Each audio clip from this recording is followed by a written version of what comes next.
Tell me why I don't know your name when we see each other almost every day. I guess it's time to change our ways, turning strangers into neighbors. What do you say? We should have a block party. Everybody come on through to the block party. Happy having time with you at the block party. Eugene in the barbecue at the block party.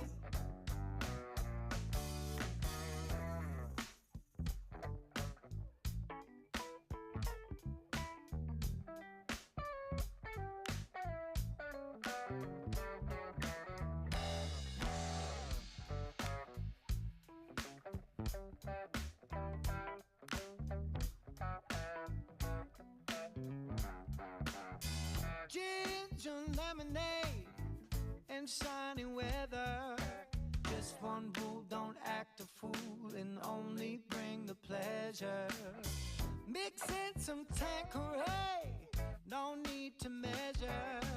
Love that face that mama makes when we're all back together at the block party. Everybody come on through to the block party. Ooh, catching up with you at the block party. Eugene, fire up the barbecue. The block party. Nobody better to bring us back together than you, Eugene. If it's later than you think, well, enjoy another drink. We got all you kings and queens to make this party last forever. Block party. Block party. Block party. Block party.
a trust fall, baby, a trust fall. You need it.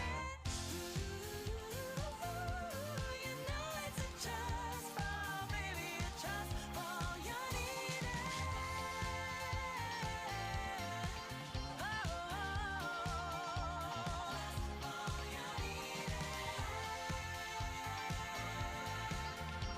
Trust fall, baby, a trust fall. You need it.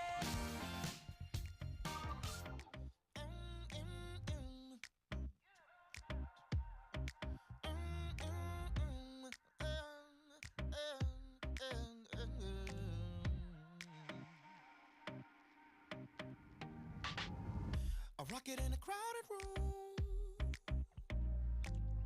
looking to light the fuse. A 33 or 45, watching the wax ignite. So hold on, dim the lights and let the brakes off. Buckle up, we're set for takeoff. One-way ticket on a non-stop flight. At the speed of light, get up, follow the flashing light. Get up, fly at the speed of light.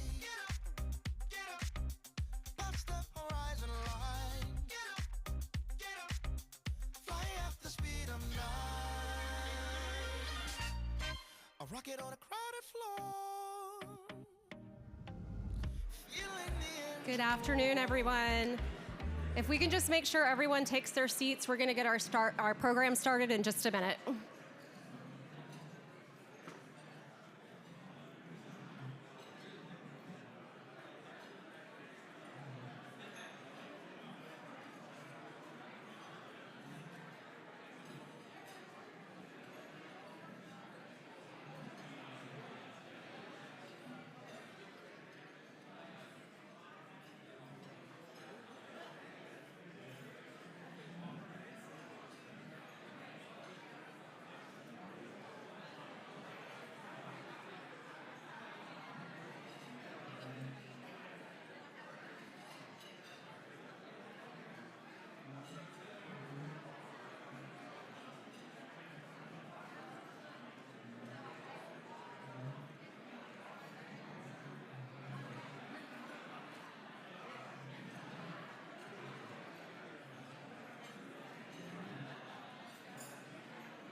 Good morning, everyone.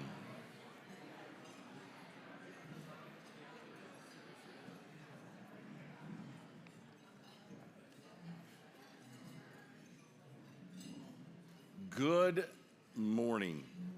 It is so cool to see all of you important people in one room talking about things that are really amazing that are happening already in Little Rock and Central Arkansas and things that are coming up. We have a packed full agenda for you today. We just want to say, first of all, thank you for coming to our spring session of the Metro Little Rock Real Estate Update.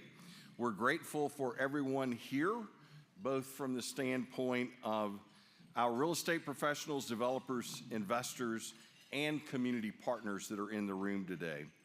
You know, this is an important thing, we believe, because information is power. You're going to hear in a little bit about the constitutional amendment, a constitutional amendment that sometimes is difficult for people to understand unless they have someone that they know and trust and have credibility with that's trying to talk to them about an issue that's going to be vitally important to our economic future.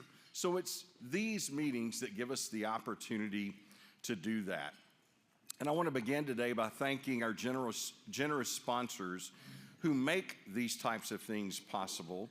First of all, thank you to our supporting sponsors, Metro Disaster Specialties, Bank OZK, and Pulaski County Title for their continued leadership and investment in our region. Please give them a big round of applause.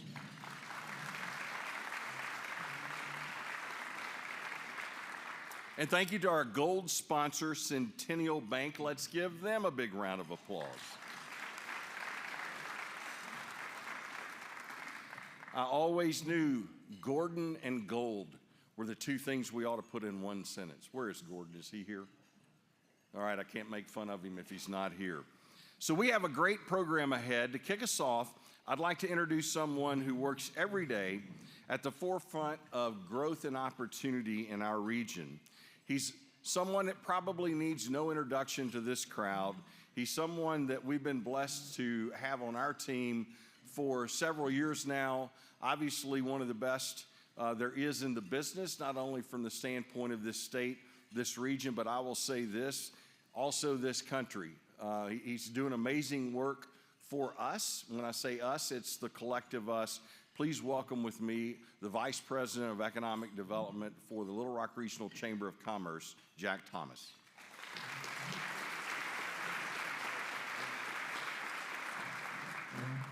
Well, good morning, everyone. So they told me they're only giving me 5 minutes, so we're going to have to go really fast. But I'm here to speak about the Little Rock Port Megasite.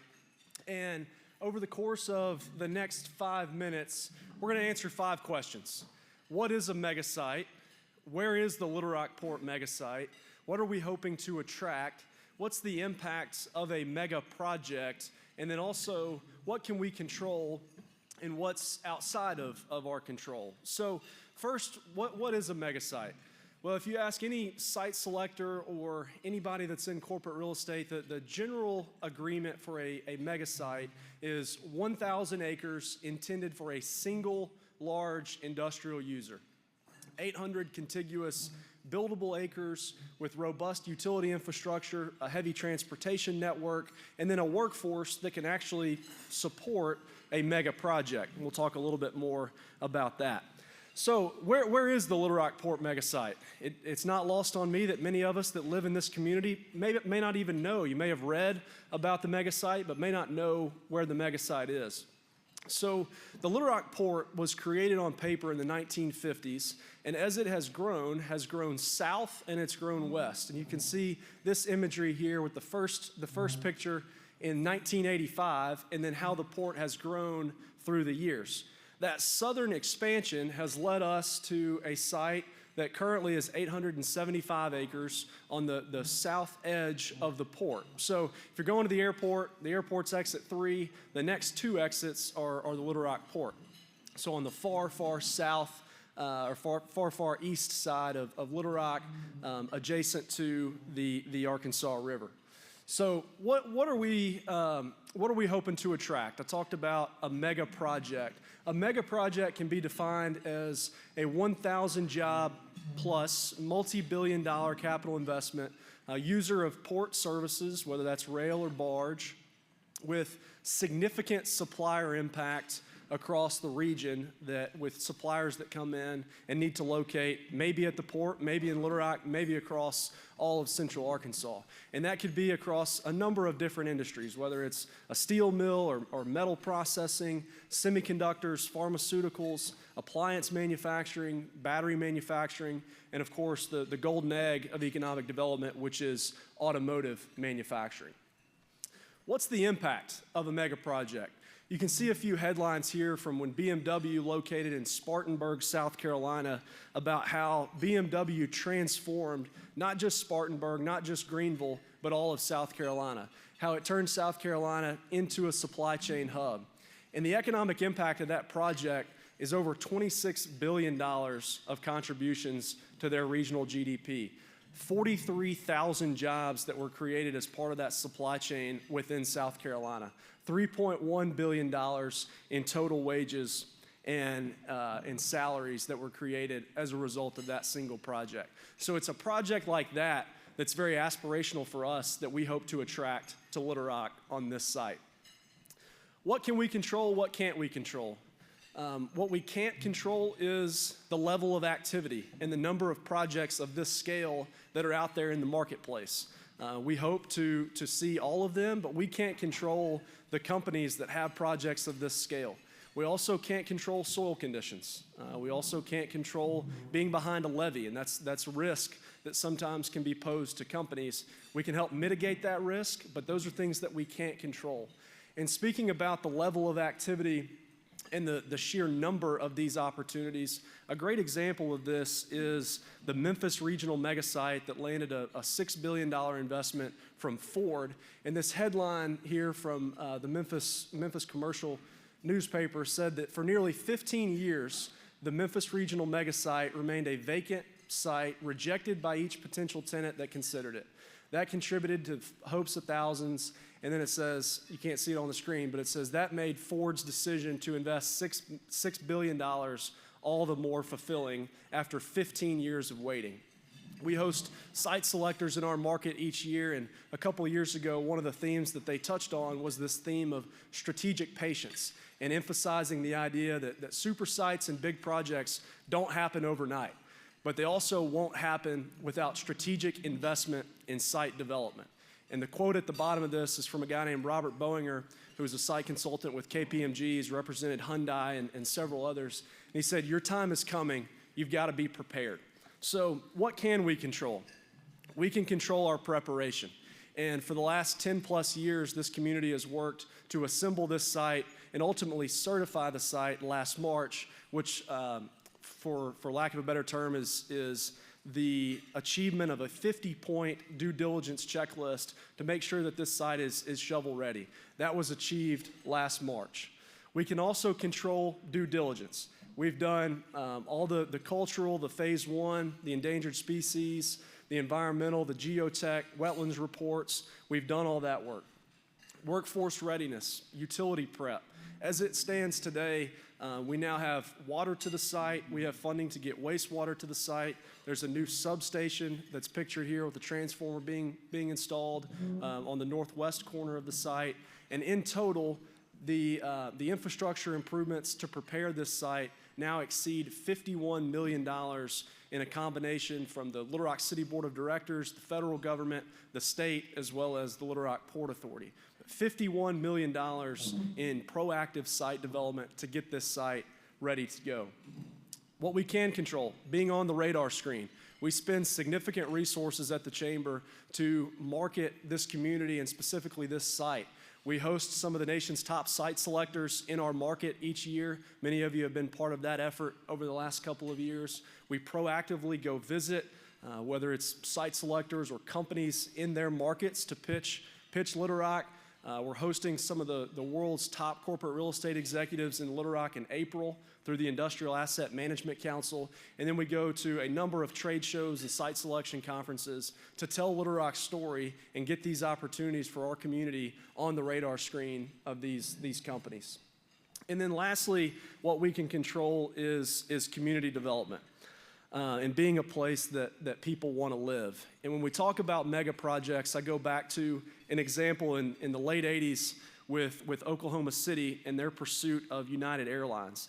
This was a project that was 8,000 new jobs, $1 billion investment, and nearly 100 cities that lined up to compete for that investment. They had a special legislative session where they passed one of the state's largest incentive packages for this project.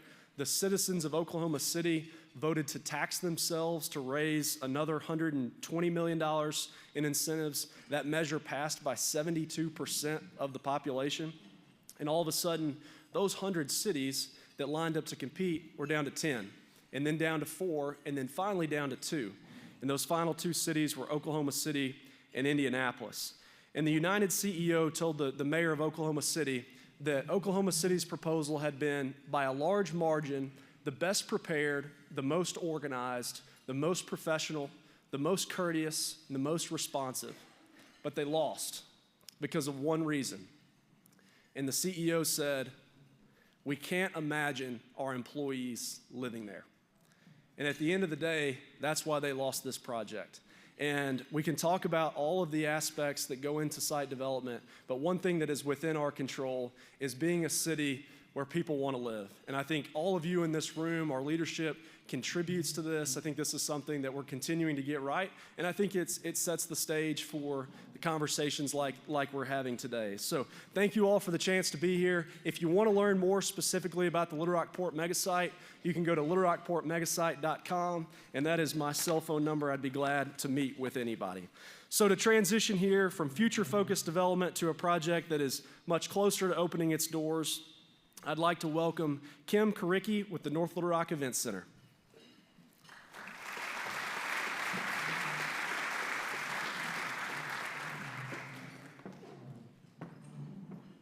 Well, hello. Thank you so much, and I'm so excited to be here with you today to talk about the new North Little Rock Event Center. I don't know if anybody has heard that we have a new event center coming right over the river, but fun fact, we have 37 restrooms in our event center. It's something that the mayor likes to tout because he never wants anyone to wait in line. The other thing that Mayor Hartwick has done is brought this to fruition. This is a vision of his that he's had for quite a while, and we're really excited to get moving on this. And we are going to open with our grand opening in March 10th, and we have a little grand opening ceremony from 4 to 6. So this is our layout. We have our ballroom is 12,600 square feet. It is dividable into 4 different spaces. A, B, C, and D. Centennial Bank Ballroom will be able to host galas. We have conferences, expos. In fact, to kick it all off, on March 12th, we have the Gun and Knife Show that we're going to host. Across from that, we do have 2 breakout rooms. These are our mainstream technology breakout rooms. Each room there is 500 square feet, also dividable, or you can open it up to make 1,000 square feet. We've got a great plaza right outside of our front doors, which we will also be able to host outdoor events with a tented patio. We have a great catering kitchen. Now, we do offer preferred caterers as our caterers for our event center. So we've just got a nice modern layout. It will flow really easy. The grand ballroom is 2,000 square feet, and our pre-function area is 3,000 square feet. So as you can see, Mayor Hartwick is in the rig there, and he is breaking ground on what used to be the city service building. So what's nice is this was already a pre-existing spot for North Little Rock.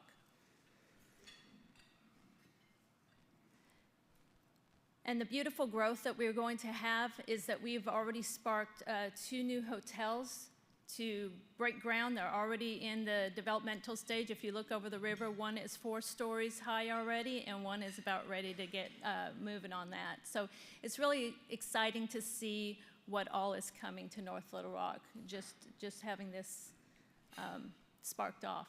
So this is another tout of Mayor Hartwick. We have 4 very large video screens in our ballroom, so there is never a blind spot in the room. Additionally, the sound system is all state-of-the-art, so it also will allow state-of-the-art technology when speaking in the room, so everybody in the room can hear what's going on. So this just kind of gives you a little bit more idea. These are construction pictures and new development. One of them is our rendering, and then as you can see, we're in the process of just finishing up. You're looking at the pre-function and ground lobby area. These are our mainstream meeting technology rooms. Going real quickly. Something else that's been kind of unique to us, we have a drive-through ramp, which is going to make it really easy, especially for those expos, but you can get a truck right through a drive-up ramp, and we also have a full loading dock. Just kind of unique for us. This shows us our green room, so if you have speakers, we have a nice area for them to get ready before they hit the stage with a private bathroom. Our catering kitchen It is a low above and beyond for a catering kitchen, but we want to make our caterers very happy. So we have a full walk-in cooler and plenty of room for them to pull off a wonderful gala for you. And we just thank you very much, and we thank you to Centennial for sponsoring our bank ballroom and Mainstream Technologies for sponsoring our Mainstream rooms. Thank you so much for your time.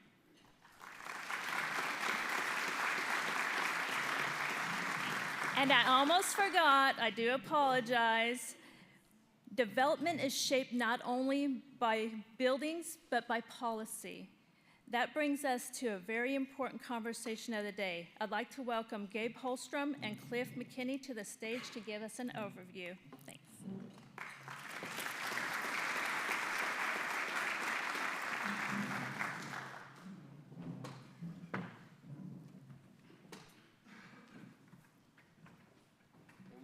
Sit. Civilized. Well, good almost afternoon. So welcome to the Gabe and Cliff Roadshow. We've been traveling the state. I think everybody's seen us at least twice now. I think so. If you haven't, we're more than willing to come to you and do this in your office or Zoom. So is everybody aware of this? Just show of hands, are you aware of this in some way, shape, or form? That's a great start. That's a great start. I asked some high school students when the last time they read the newspaper the other day, that not as many hands went up there. So a lot of credit needs to be given to our Attorney General, Tim Griffin, for this. He was presented with this issue and this challenge that we have as a state. He immediately took to this and said, hey, we have to fix this, gathered the top 7 law firms in the state and said, you guys have a year to bring us something that we can work with and take to the legislature. So we did that. Cliff was heavily involved with the process. Ultimately, that became SJR 15, and it was the 3rd item referred out by the legislature in the session last year. So now this is going to go to a vote of the people in November of this year, and so what we're trying to do is raise awareness and money to get this passed. There was another issue in Oklahoma a couple years ago that was a little bit similar, not exactly apples to apples. They were polling slightly favorable about 8 months out. There was no organized opposition. They wound up raising about a quarter of the money they needed for their budget, and they wound up losing 60-40 on election day. So with that lesson, we're going to really work hard to not wind up in the same boat that they did. So if this passes in November, when this passes in November, just from a logistical standpoint, the legislature will then have to pass the enabling legislation. So if you're having trouble sleeping at night, you can go pick up that 37 pages of fine print and see what that's all about. But there's more details that are going to have to be worked out. It just doesn't make sense to do so unless this passes. So ultimately, this is a tool that is potentially going to be available probably around the summer of 27 is when cities and communities can first start utilizing this. Okay. So let me give you an overview of what we're trying to accomplish, and then we've got a slide deck that we'll go through and give you some kind of concrete examples, because we did engage an economic development firm up in Chicago that works on these types of projects all across the country. The big issue we have, the huge problem we have, is how far behind we are every other state in the country. I was up Tim was with me at the American College of Real Estate Lawyers meeting up in D.C. last year, and I remember I went to the Advanced Economic Development seminar, and they started off with, well, we're going to go to some advanced topics because things like TIF, I mean, every state except 2 already has that. Okay, we're one of the 2. And we are the donut hole. In our region, every single solitary state has a robust program that's available, especially Texas, especially Oklahoma. I think we have that slide showing that breakdown. So and there's a quick breakdown of what every other state has, and we have none of that. So right now, we have literally nothing that we're able to offer at a local level except for some manufacturing, some corporate headquarters, and some historic buildings. But that's it. We don't have any tools in our toolbox. So what are we proposing? We're proposing to have essentially 3 tools put into our toolbox. Tool number 1 is what's called TIF, tax increment financing. If you're from Texas, it's called TERS. Everybody else calls it TIF. What this does is you establish a baseline. And so the day the district is formed, we ask how much property tax is being generated today. And that is not touched. That's something I want to emphasize.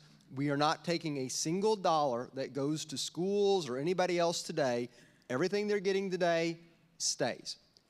What TIF allows you to do, though, is then capture any increase that occurs after the creation of the district and apply that increase to make the project viable.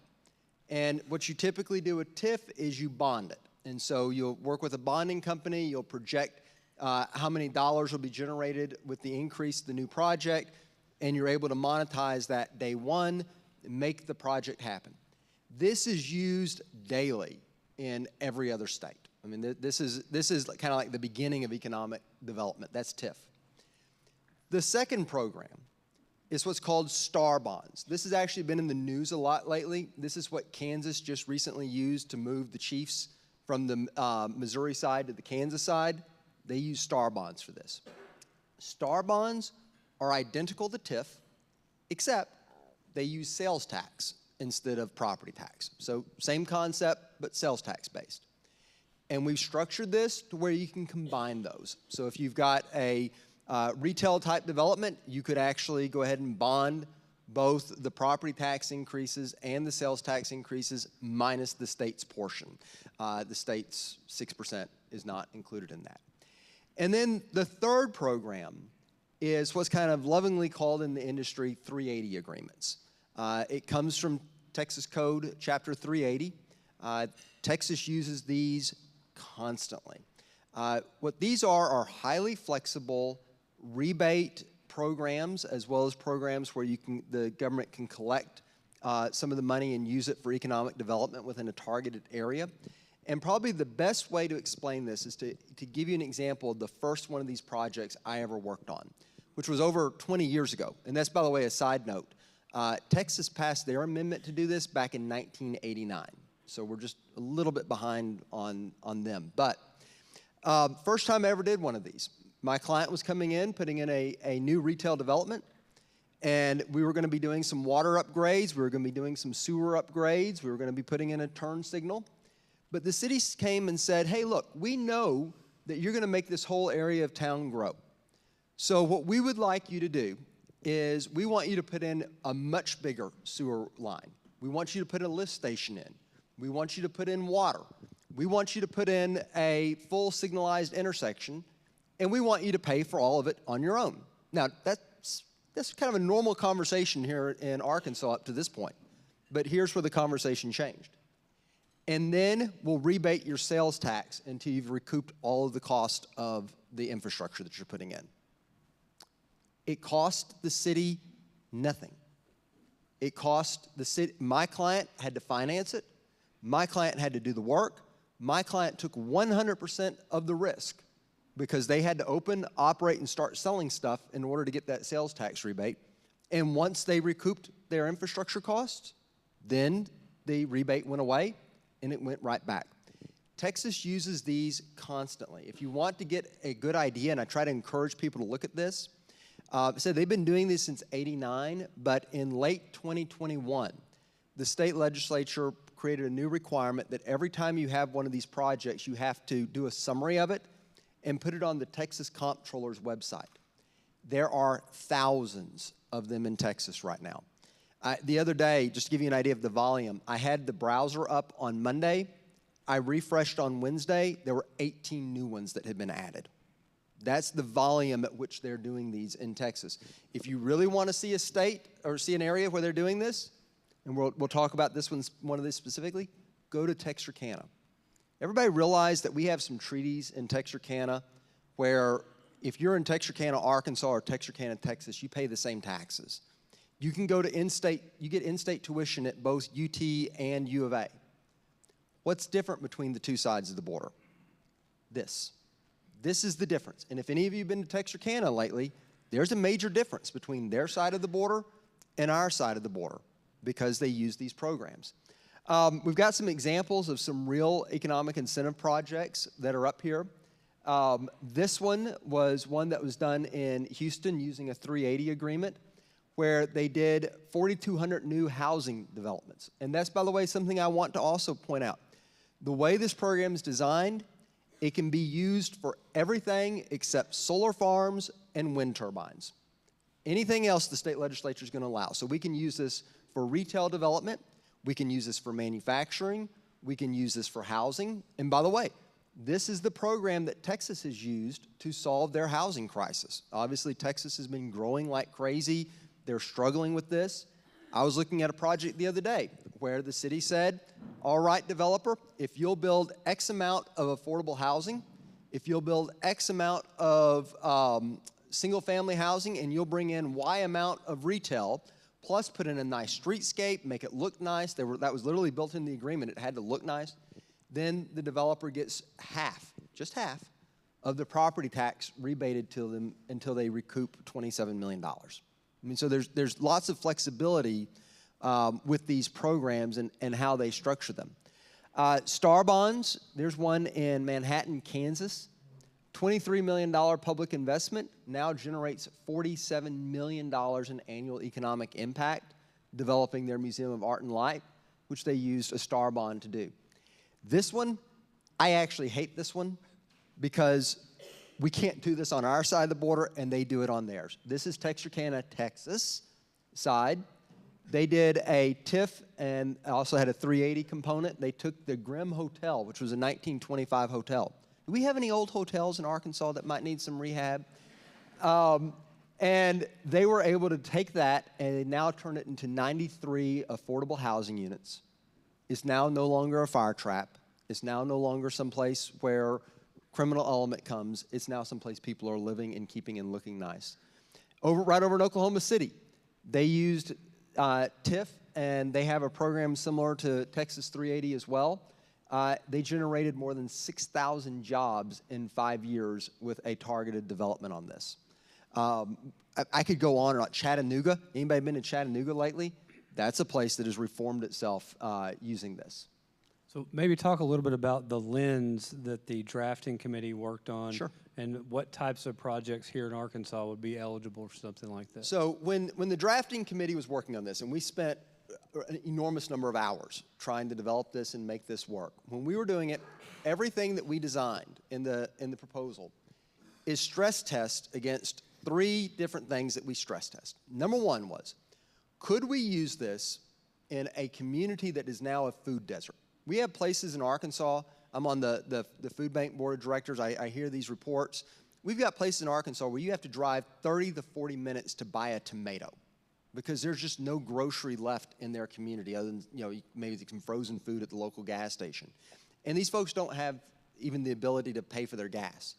So that was stress test 1. Could we use this to incentivize a small grocery store in a community that has no other resources? And the answer is yes. Stress test 2. I'm originally a Hot Springs boy, so I was thinking Army-Navy hospital. That scares me to think that if that thing ever burns down someday like the Majestic did, what will that do to that community? So could we rehab Army-Navy? And the answer is yes. Is programs designed? We can use the money to remove asbestos. We can remove lead paint. We can bring it up to code. We can fix the electric. We can put in the elevators. We can make it work. We can put a parking deck in if that's what's needed with the financing. So can you rehab downtown areas using this program? Yes. Then the third stress test. Could it be used for a mega project? Could it be used to bring in an IKEA? Could it be used to bring in an auto manufacturer? And the answer is yes. It's designed to be able to do all 3 of those programs. Actually, one side note, because this sometimes gets lost. One place where I think we improved over Texas, we have a cool concept called cooperative districts. Now, obviously, this is going to take some people working together, but it's designed where multiple cities and multiple counties can go in together on a mega project, agree up front how they're going to share the revenue from it, and then pool their resources, bring the project in, and when it's there, everybody shares the revenue and shares the tax. So you no longer are having to fight over, are we going to have this project on this side of the river, or are we going to have it on that side of the river? Because, I mean, folks, if we get, for instance, IKEA, do you think we're getting 2 in Little Rock metro area? No, we'll be lucky to get 1. So that's an example of where you could cooperate. Or I get tired of when I drive through some of these towns and it's Little Town Industrial Park. You drive a little bit, 5 minutes further, Little Town Industrial Park, 5 minutes further, Little Town Industrial Park. It's designed where they can combine industrial parks. So that's something else that we thought about as we built this in. So to just kind of go over some of these before we move on, all the amendment will do, not all the amendment, this authorizes the legislature to then set the framework and the guidelines for how cities and counties and the combination thereof can set these up. Those individual communities will then have the ability to set these up, and they can restrain or confine those parameters even further, but it's going to be up to them to decide what they want to utilize and how they want to structure this in their own community. This is going to be their own individual toolbox, so you're not going to be required to do this. Cities don't have to set this up, and each deal is not going to utilize the exact same format or the exact same set of tools. It's going to provide flexibility for what is needed to bring a hotel is going to be different to bring in a water park. And I think, Cliff, there was an example in Texas where a famous barbecue restaurant got a parking lot. $50,000. They did a 380 in order for a local barbecue restaurant to give them $50,000 to rehab their parking lot. Must be some good barbecue. You can do some small ones. Yeah. So they're not one size fits all. Again, these are designed to be structured to help the communities how they see fit and to achieve the goals that they want to have. And most importantly, this does not increase taxes and it does not impact existing revenue. Something else that's been pointed out by Senator Dismang, for instance, he's been one of the big heroes on this, is this also creates a situation that's fair, because it causes developers to pay for themselves. I mean, look at the Buc-ee's being built in Saline County right now. All of the taxpayers in Saline County, including the other gas stations, are paying for that new off-ramp and paying for that infrastructure to bring Buc-ee's in. When Buc-ee's develops in other states, particularly in Texas, they pay for it themselves by setting up one of these districts, and their own tax dollars that they generate are what circulate within that district in order to pay for the infrastructure. So you're not asking for gas station 1 mile up the road to pay for their competitor. So these projects have to be self-financing. That's another thing. There's a complete fairness element to this. So looking at some of the different types of programs and things that this could fund, again, it could be facade improvements, could be direct small business grants. It could provide for the gap financing if a project is needed and the municipality determines that this is what they want to incentivize in their community. It could be gap financing for that. They could actually go purchase land, and it could provide also for public infrastructure improvements. Again, it has to benefit the district and the community. The EDD board is going to have to approve this. There's a lot of sunshine built into this. There's going to be public disclosures required. These are all going to be public meetings, but it is a lot of flexibility and for the local communities to decide what they need. The bottom line is these are tools that exist in other states. We don't have access to these tools. This provides the option for communities to utilize these tools if they want to. And with that, we want to go and take some questions and let people. Let's walk through Magnolia. Walk through Magnolia. We'll go to Magnolia real quick. So what we had these folks do is run a case study on what this could potentially look like. So Magnolia, Arkansas, a city of about 11,000 residents, 5,600 jobs, and we want to talk about food insecurity. So you have 50,000 people that live within a 25-mile radius. 25% of those are essentially a food desert. So we worked with the city of Magnolia, identified a piece of property. They have about a 4.5 acre site. It's owned by the city. It's blank. So today it's generating, there's zero tax generated. So that's a great baseline for a project like this. Actually, they spend money on it, keeping it mowed and taken care of. There's that. So we modeled bringing in an Aldi, a grocery store, and then a Chick-fil-A.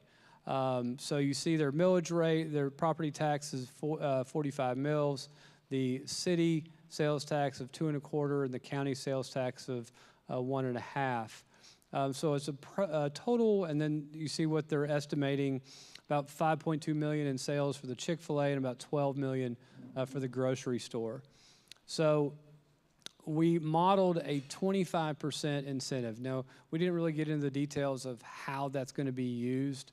This is really just a high-level version of what this looks like. So a $9 million total development cost, a $2.25 million incentive, and then you can see they're able to pay that back in a 5-year period.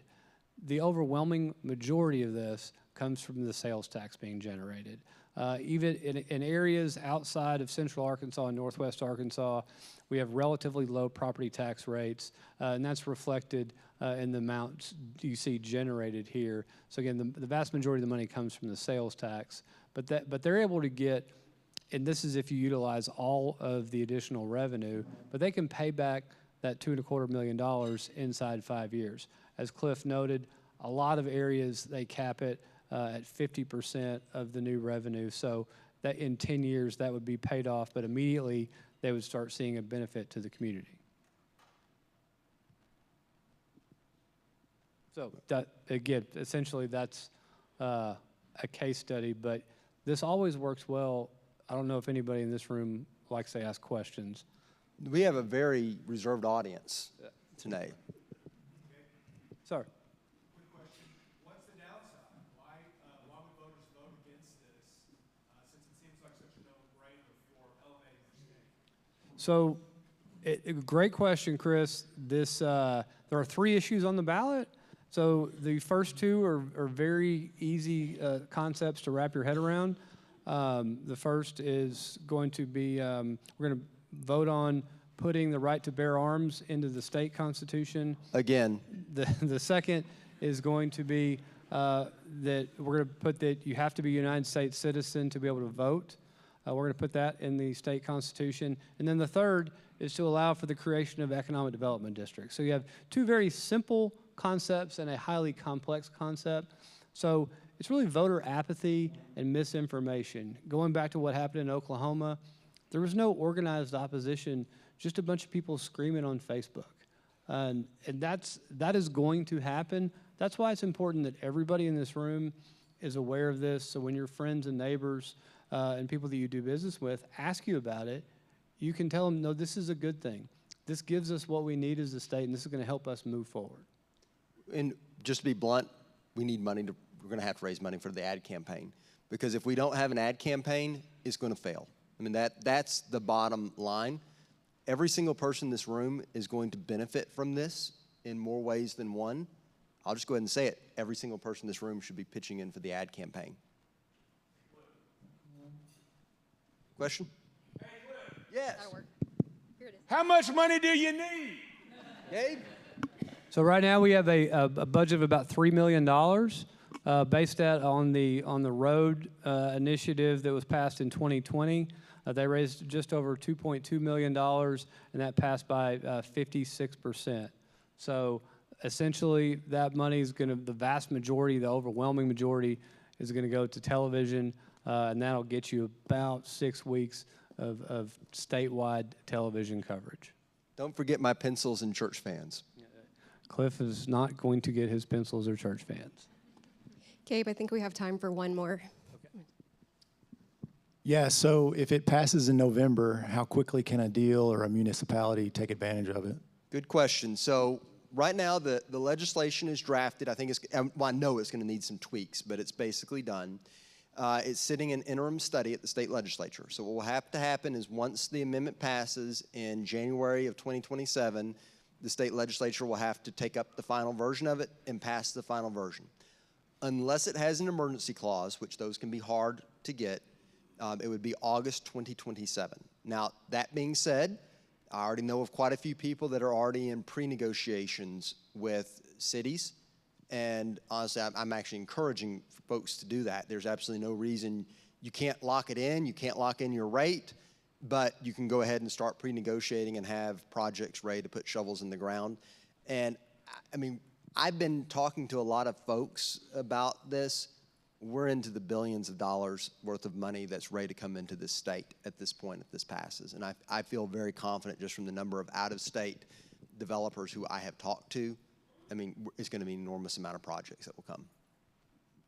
Do we have time for? What has the response been in the rural parts of the state, in the smaller towns? So far, very positive. I mean, frankly, they're going to be some of the big winners of this. So it's been overwhelmingly positive. Actually, we haven't had many people say negative things about this when we can actually get in front of people. I've had one person that got really upset with me about this whole idea because he's afraid that Northwest Arkansas is going to grow to the size of Dallas. He was very unhappy about that idea. He likes how small it is. Other than that, everybody's been overwhelmingly positive. It's just getting the word out, getting people to understand, because you're in this room, you understand, but the average voter, and we've proven over and over again, I used to teach poli-sci years and years ago. In Arkansas, the voter who doesn't understand votes no. That's our response. So if you're not seeing this when you turn on Fox News, if you're not seeing this when you open up Facebook, if you're not getting your church fans and pencils, we have a disagreement on that point, at the state fair, then you're not going to vote for it. So I guess another follow-up on that, Lisa, Walnut Ridge doesn't have a Jack Thomas. So these companies are going to come in and talk with the mayor there, and they reach out to the municipal league, and they say, hey, can we do this? And they say, no. And they say, what about this? No. So the only reason that the companies and new investment is coming to a lot of these cities is because they want to. There's no tool that these smaller communities have to go lure them to come here or incentivize them to come here. And I'll tell you something else real quick. Go to the Texas Comptroller's website. I encourage everybody, go look at real live deals that they're doing in Texas. They've got great information now, and you begin very quickly to see certain national retailers, they expect a certain level of incentive. Certain developers for housing, they expect a certain level of incentive, and you can see they're getting just about the exact same incentive in every community in Texas as they move around. You can go look at Oklahoma, and you'll see they're getting the same incentive. They come to Arkansas, and they go, what incentive are you going to give us? Well, we have a smaller population. We have an area that doesn't have as strong of an economy as they do in Texas, but we have much better water. That's pretty much our incentive right now. So these folks are used to this, and they expect these incentives, and that is a major obstacle we have today. But go look at the Texas Comptroller's website. All right, I'm getting the hook. Jay, would you like the microphone back? And we will stick around. I'm happy to answer questions later. Yeah.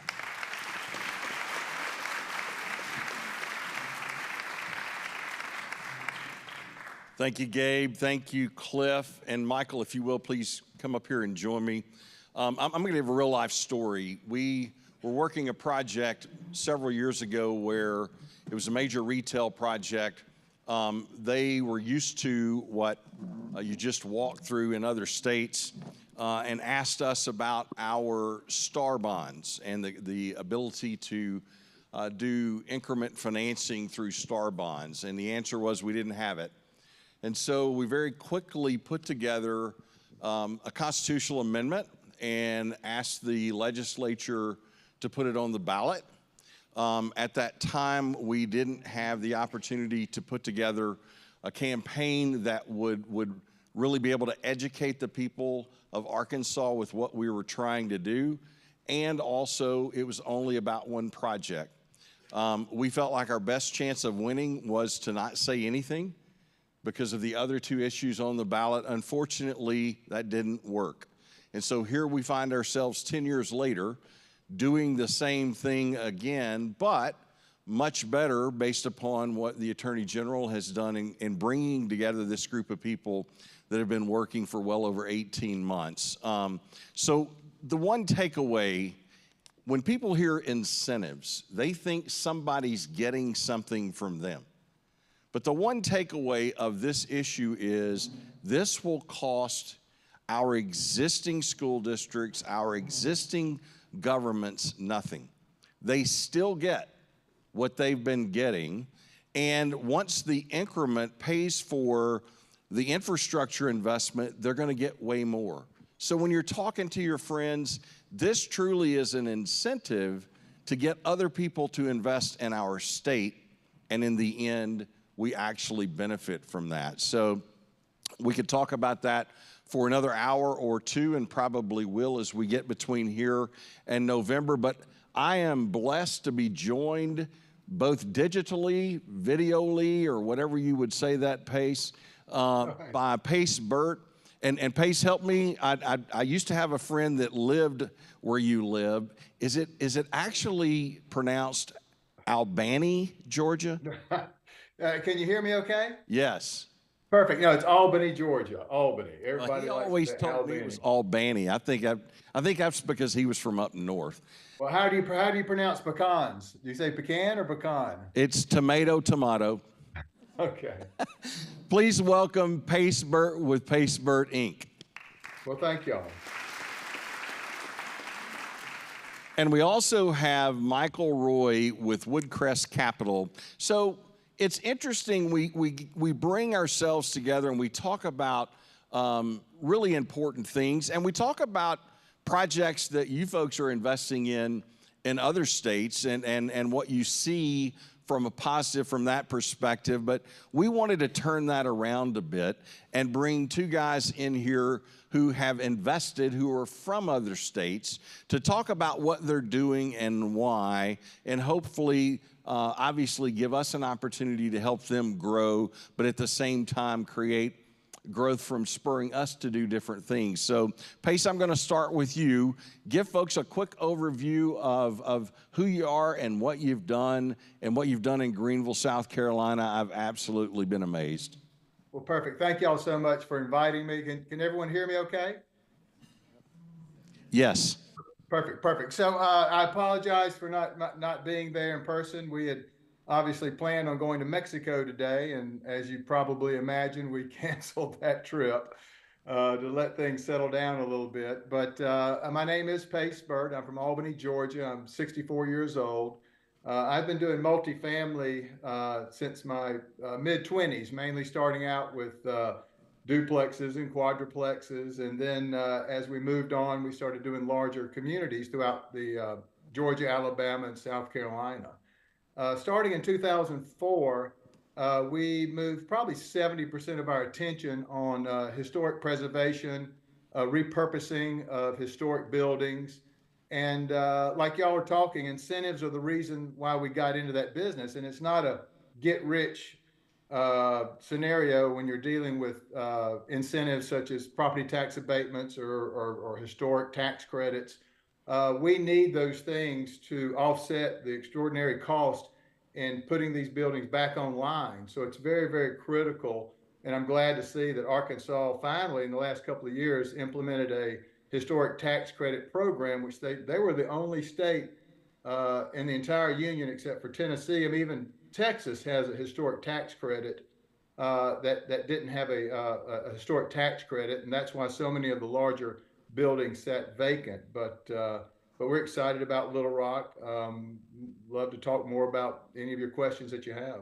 Thanks, Pace, and we really appreciate you being with us today. We also, as I said, have Michael Roy with Woodcrest Capital, which just recently entered the market. Tell us about you and Woodcrest. Yes, sir. Well, thanks for having me. My name is Michael Roy. I currently serve as the Chief Operating Officer for Woodcrest Capital. Woodcrest is a small family-run company. We're about 20 people in our office. We have a single founder. We have no partners, which is pretty unique. We own and manage everything ourselves, and with the help, especially on this project, of some third party. We have Colliers helping us manage this project, which we're really excited about. But we primarily focus on retail and office assets throughout the country. And kind of the bread and butter where we like to stay is Middle America.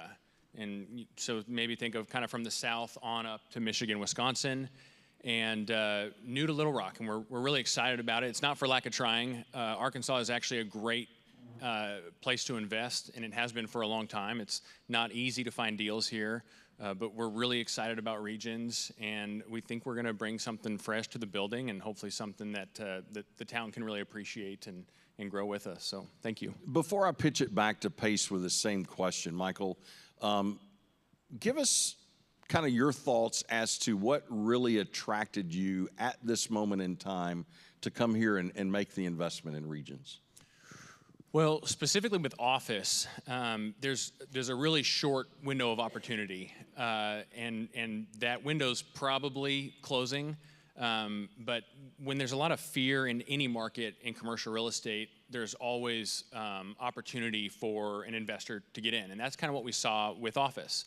And that means a lot of different things. That could mean the redevelopment of an office building to residential. That could mean that you look at REITs who look at their balance sheet and they think, oh my gosh, I've got this property that's sitting 60% vacant. What am I going to do? I got to get it off the balance sheet. I don't want to share that with shareholders. And so they dump the asset. And so we really like the office market in general. And it was just a nice surprise that something came up in Little Rock because Arkansas kind of hits the mark on the things you care about.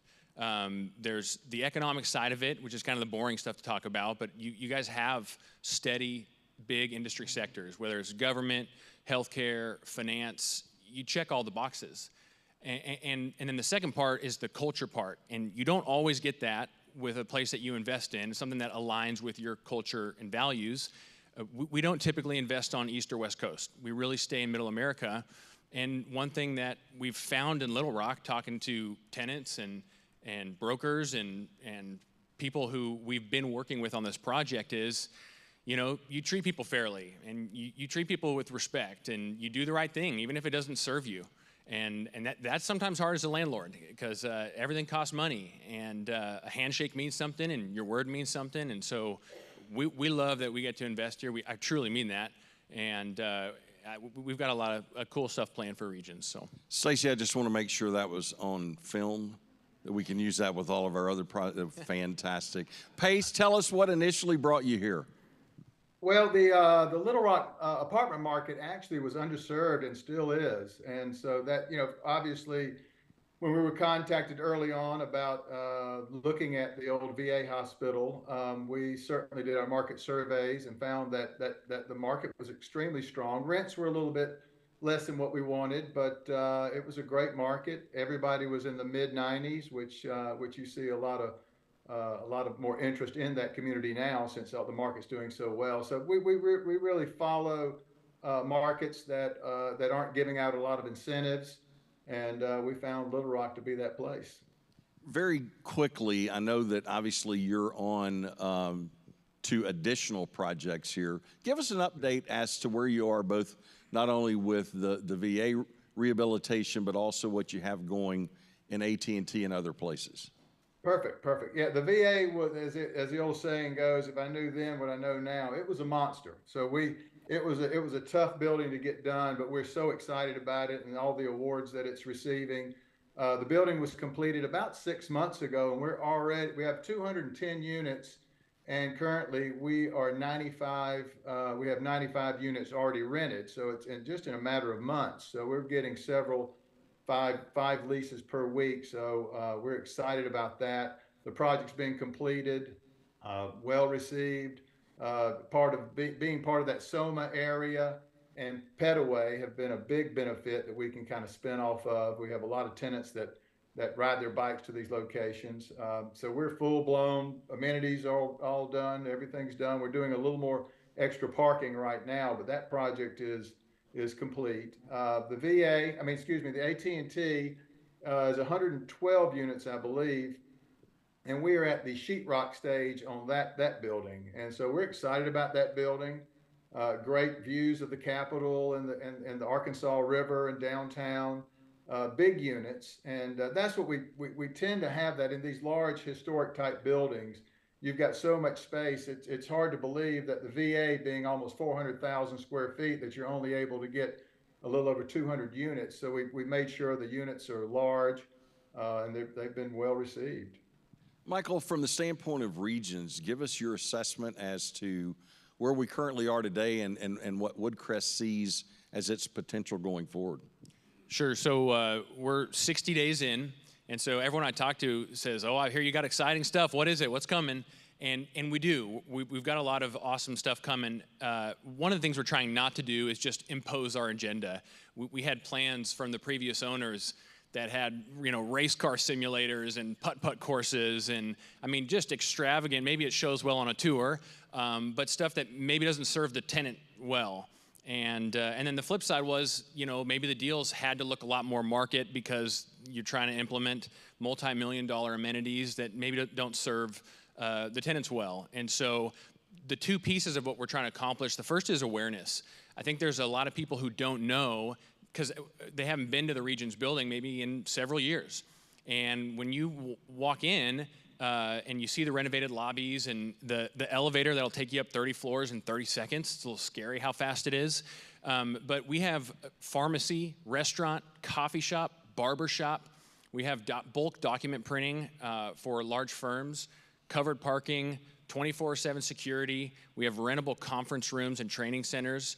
On-site staff, on-site management. We have a lot of amenities already that I think a lot of people don't know about. And then in addition, we have a lot of useful space for amenities. We have the first floor lobby. If anyone has seen that lately, that is just closed. I mean, it looks like a prison. It looks terrible. And so we're currently kind of in the brainstorming phase, both with local government and with tenants and with people in the community to figure out what is the best use for that space. I think you'll see progress on it this year. It's not something that you're gonna have to wait years for.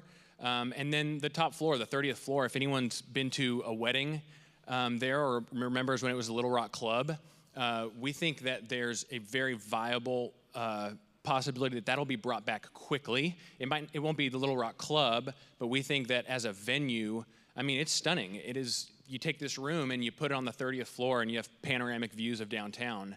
And so we've got a lot of fun stuff planned, good stuff planned, but we're trying to really make sure that it brings, that it serves existing tenants well and that it brings tenants in.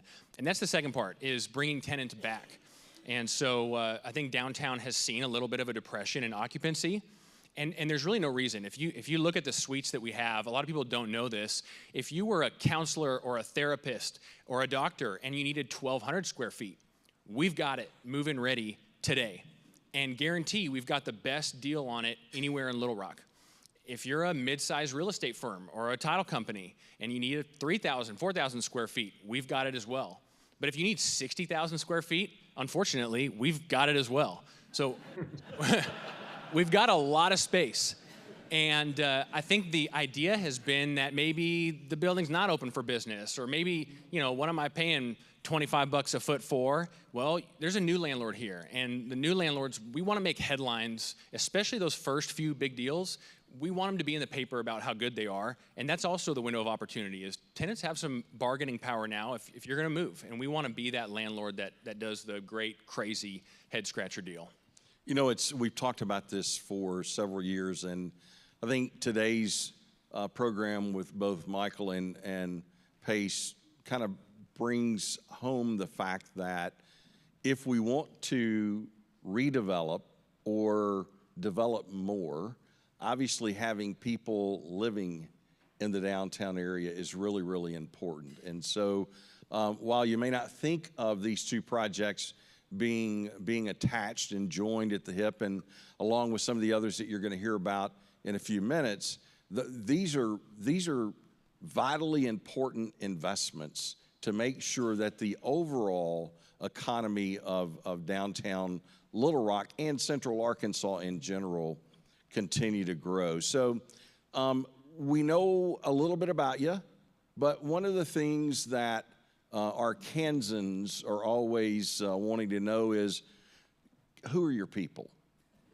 And when we say that, we say, how do these investments fit in your long-term investment portfolio? Pace, I'll start with you. Well, both of these buildings were in the opportunity zone, so obviously taking advantage of that and the length of time that you need to hold the product to take advantage of the program. Long-term multifamily guys. I mean, if the timing is right, you sell. There's, obviously stabilization and getting to a certain point, but we love Little Rock. Long-term, it's hard to really nail that down, but we're excited about being there and look forward to continuing doing more multifamily downtown. But as far as any long-term plans on the building right now, we're just interested in getting the buildings open and getting a quality good tenants in there and being a part of downtown's growth. Amen. Michael, how about you? Well, the nice thing about being long-term minded, which we are, we're long-term holders, we're not flippers. About half our 8 million square foot portfolio has been owned from our founder since before I started there 15 years ago. And the other half that we've acquired, we still have. I think we've maybe sold 400,000 feet in my 15 years being at the company. So it takes a lot for us to sell. It's just not in our plan and vision. And the nice thing about that is if you're looking at 10, 15, and 20 years down the road, well, you don't have to do the deals that add to the bottom line this year and next year and the year after. And so you can be more creative. You can do deals that benefit the tenant up front. And then we can take advantage in year 10, 15, and 20. And so that goes for the amenities as well. We're not doing things that have to generate revenue day one. And I think that's one of the bigger benefits of being long-term minded is you can wait, you can be patient, and you can do the things that pay on the back end of that. And that's a great point. And obviously, when you're looking to deploy capital, each of you and all these folks in this room, there are certain signals that you're looking at to determine where you think the most opportunity exists at that moment in time. So what about Little Rock attracted you to look now? Pace, I'll start with you. Sure. I think the first thing was competition. I think that it was an underserved market from a multifamily standpoint. We were so impressed with we came in during COVID, kicking around, and obviously downtown was a ghost town at that time. But we're just so impressed with all the activity and the foot traffic that's going on downtown. School systems are something you need to look at also, and dealing with multifamily, and most of our units are one bedrooms at the VA. So you don't really have the school system isn't as big of a factor, but that's always big. But you've got the hospitals, the military, you got great job creation. There's just a lot of positive stuff going on that attracted us and continue to want to reinvest. Michael. There's not much more to add to that. That's all true. I live in a small town outside of Fort Worth called Weatherford. It's about 40,000 people. And a town like Little Rock it's where everyone wants to live. For some reason, everybody lives in Dallas. Nobody wants to live in Dallas. I don't know why you live in Dallas, but a lot of people live there. But this is the kind of place that people want to live. It has everything you need.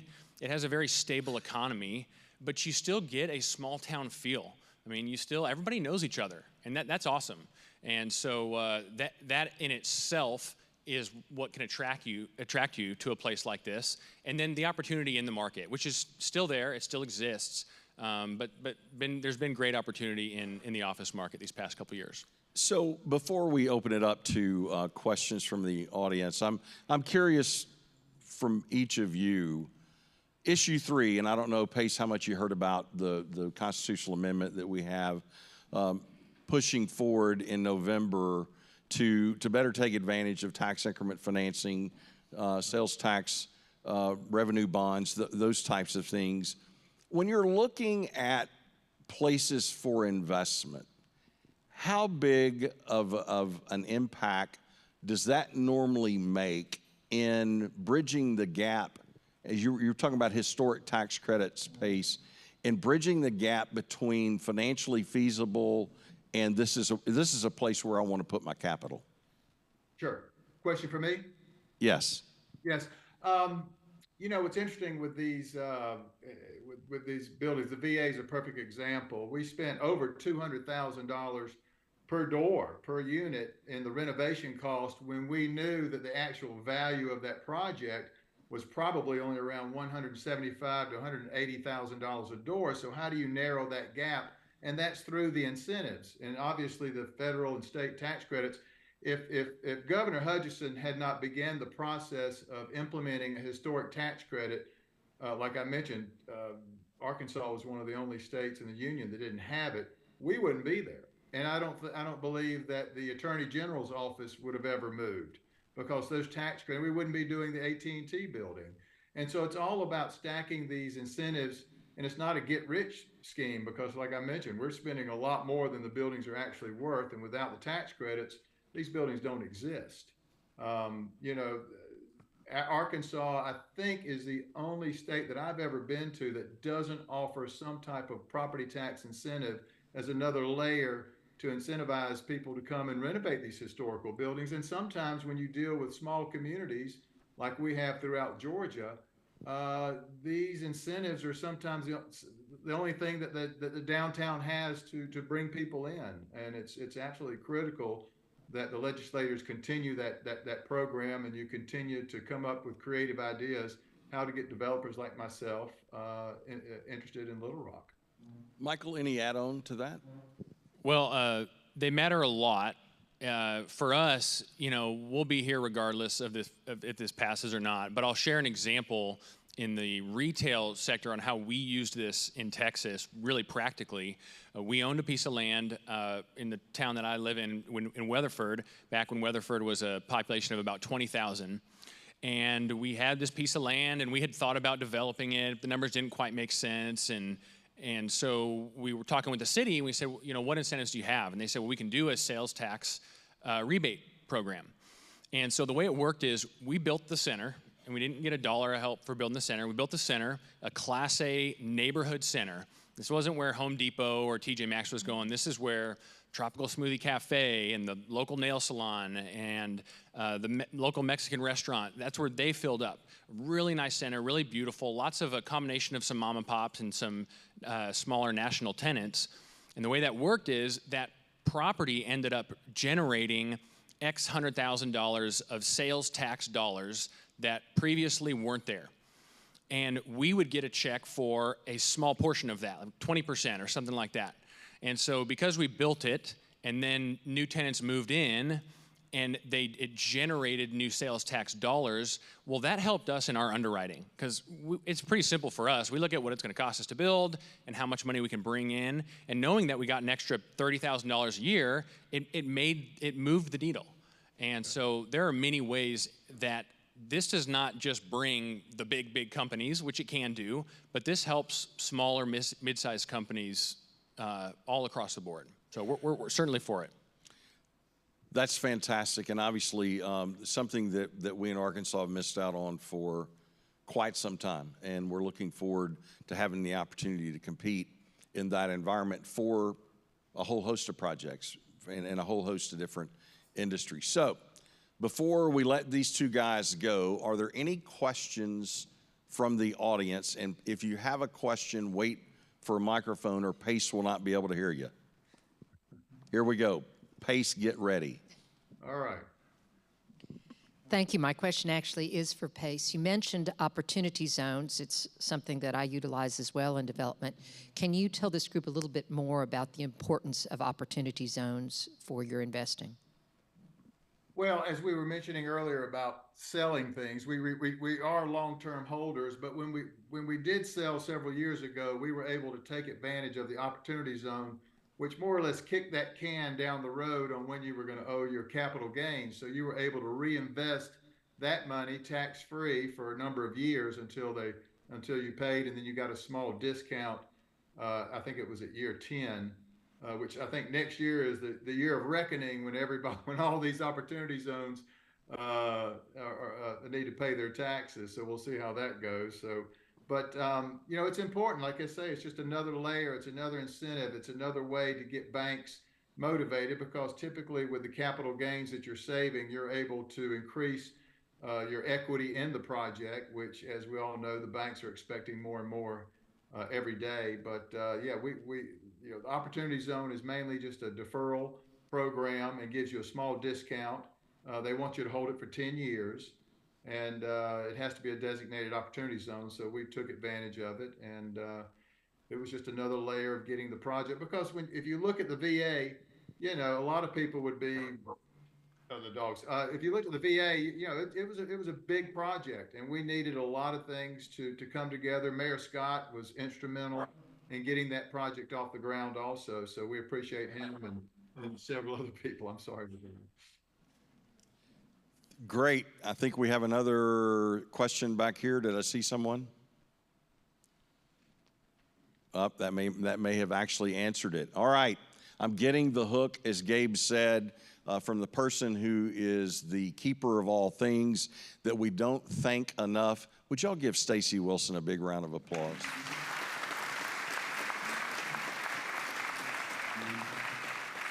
Thank you, Pace, for joining us today. We're sorry that you couldn't be in Mexico joining us from there. We know that you'll be back soon, but we look forward to seeing you in Little Rock soon as well. And Michael, thank you so much for joining us. Both of you and what you're doing obviously is going or will continue to help us not only grow this economy, but bring more like you here. So let's give them one more big round of applause.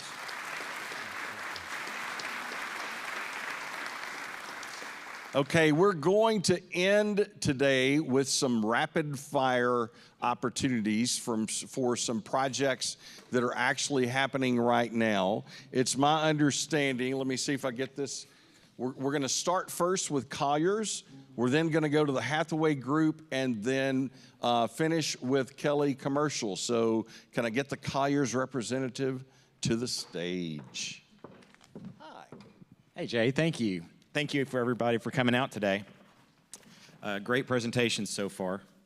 I'm Bill Pendergast, I'm with Colliers, and I want you to think about something with me. Every growing city needs a place where life happens, not just places to shop, not just a place for a doctor's appointment or a place to go to work, but places where people naturally come together to gather, where you run into your neighbors, where you meet for dinner, where you have a business relationship over coffee.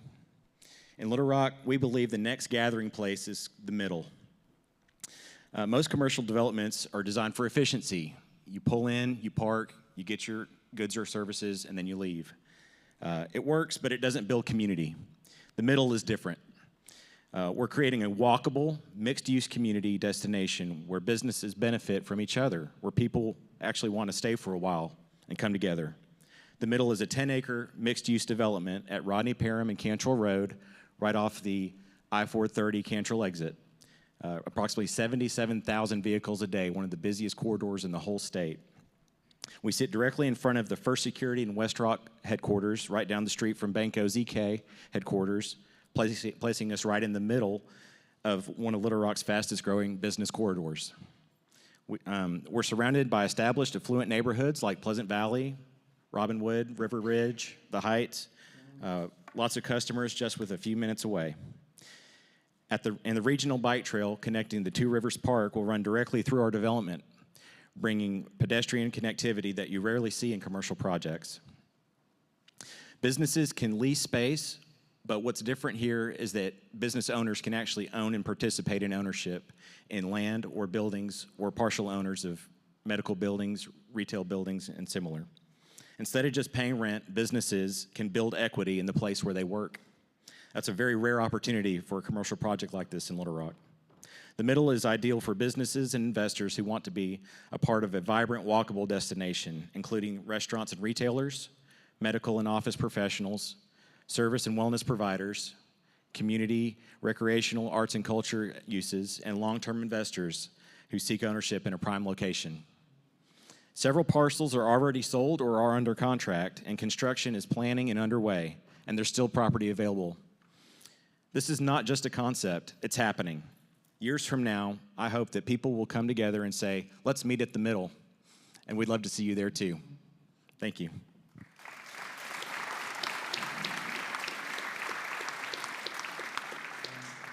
Thank you, Bill. My name's Stuart Mackey. I'm with Hathaway Group. We're going to change that. We've got a wonderful slide. So if you take a second look at the monitors or look at the big screen, we've got a great opportunity in Little Rock. We've been talking about landmark properties and economic development.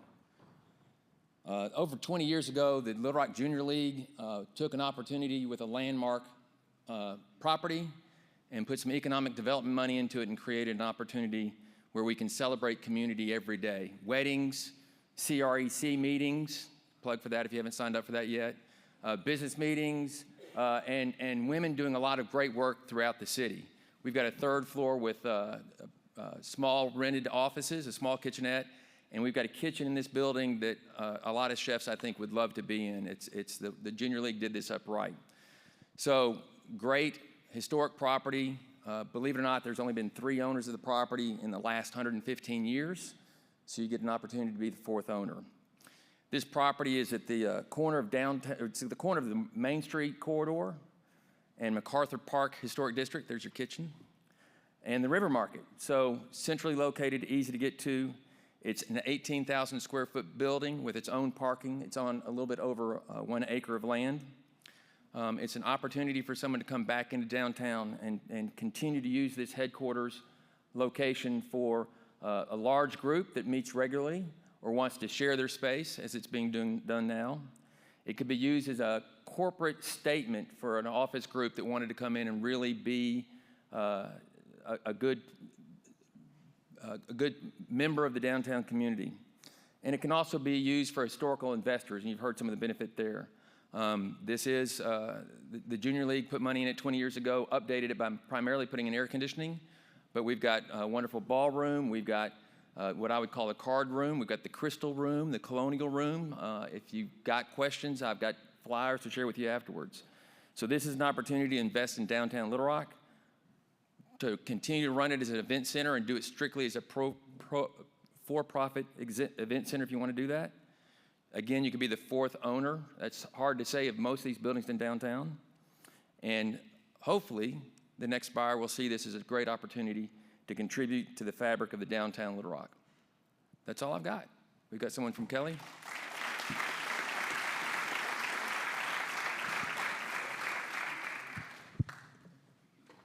Thank you, Stuart.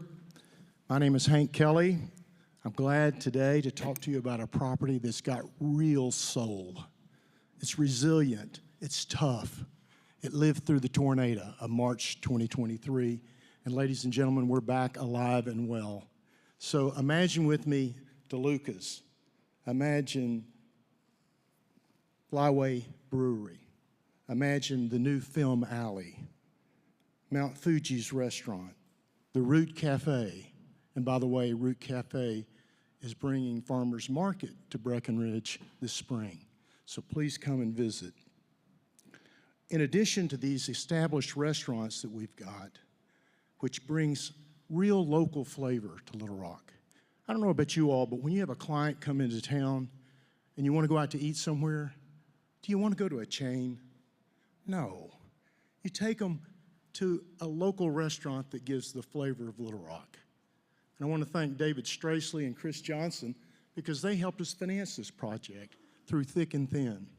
So we've resolved the tornado issue, we're back alive and well, and these 2 spaces are 2 of our best spaces that we have. Where Mount Fuji used to be, 3,200 square feet, and where the piano place used to be, 4,600 square feet. We're ready to do business. We want retailers and service businesses. So thank you all, and if you don't need the lease space, please go eat at one of my restaurants. Thank you very much. At this point, Brandon Shear. Hey, good afternoon. We'll go real quick. My name is Brandon Sheard. I'm one of the leasing agents at Simmons Tower, along with Brooke Miller. In a Class A building over 700,000 square feet of office space, we can easily accommodate businesses of any shape and size. Brooke and I are tasked with leasing our traditional office floors ranging from 1,000 square feet up to full floor plates. And in a few moments, Kaylee Tucker will be speaking with you about our executive leasing floors. The flexibility of Simmons Tower allows us to not only accommodate a variety of sizes, but it also enables us to offer spaces that are available in move-in ready condition, or if you prefer, a blank canvas, open layout floor plan, ready for customization specific to each business's needs. Our ownership is local and on-site and is committed to a reinvestment not only in Simmons Tower, but to the downtown community as well. The Simmons Tower team is equipped to provide flexibility in both term and delivery, to accommodate each business's timeline and to provide them with an office solution tailored to their needs. If you have any questions, I'd love to speak with you. Please feel free to reach out to Brooke Miller or myself. And Kaylee Tucker is going to speak with you real quickly about our executive leasing floors.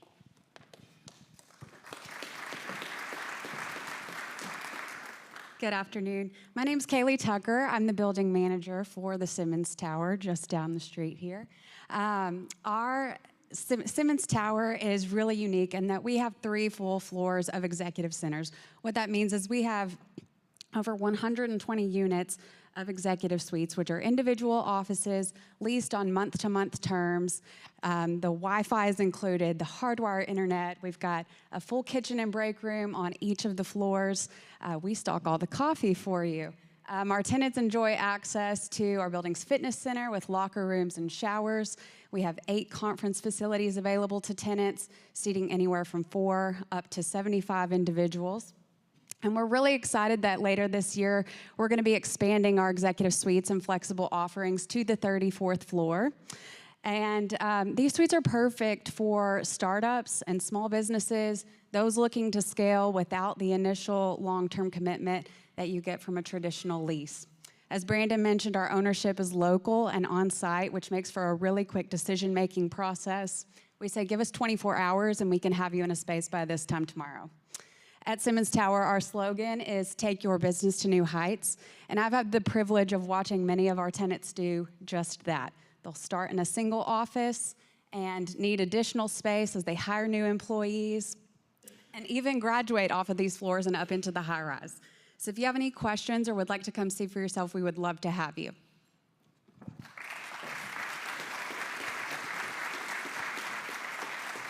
Thank you, Kaylee, Brandon, Bill, Stuart, and Hank. I did all that from memory. I'm not quite as old as I thought I was. First of all, we've done all this in an hour and a half. And we know we've thrown a whole bunch of stuff out there for folks to not only consider, but to also learn from. We appreciate the fact that you have given this amount of time to what we see as obviously the next growth, not only of downtown Little Rock and North Little Rock, but of Central Arkansas as well, because both sides of this river and this entire region are important to our future growth. So thank you for being here today. Obviously, there's a whole lot of other things happening in the downtown area on both sides of the river as we speak, some of which you're going to be hearing more about in the not so distant future. But we see that canvas out there as being amazingly bright, not only with what's already happening, but with what could happen as we continue to work together to make certain that we're growing. I want to say thank you again to our supporting sponsors, Metro Disaster Specialist, Pulaski County Title, and Bank OZK, as well as our gold sponsor, Centennial Bank. Let's give them one more round of applause. And for those of you that aren't aware, next week we have our 2nd annual Young Professional Summit. We're bringing nationally recognized speakers to this event who've worked with several Fortune 500 companies, including Google and Amazon. The summit is designed to address the leadership and workforce challenges, including innovation, artificial intelligence, and emotional intelligence. Folks that attend will leave with enhanced communication, organization, and leadership skills that will help them succeed in your businesses, in today's workplace. We see this as one of our ways to be able to not only attract talent, but also do our darndest to retain those folks once they're here. We're expanding this year the experience to include curated breakout sessions led by industry experts, along with a community connection hub that connects young professionals to civic engagement and volunteerism here in Little Rock. Why? Because we're told over and over and over again, if that person working in your office has a community connection, has something that they really passionately want to be involved with in the city, then that $5, $10, $15, $20,000 raise to go move somewhere else doesn't look near as good. It's really important that we get all of your folks engaged from a volunteer standpoint in the countless nonprofits that we have the opportunity to work with every day. So, we're asking you as decision makers to empower your emerging leaders on your teams to attend, invest in their growth, and which obviously will be an investment in your organization. So we appreciate you. We thank you. We are obviously blessed to be able to represent you not only in rooms like this across the city, across the region, but as you've heard, in rooms like this across the country and the world. If you have any questions, please don't hesitate to give us a call. We appreciate you. Have a great day.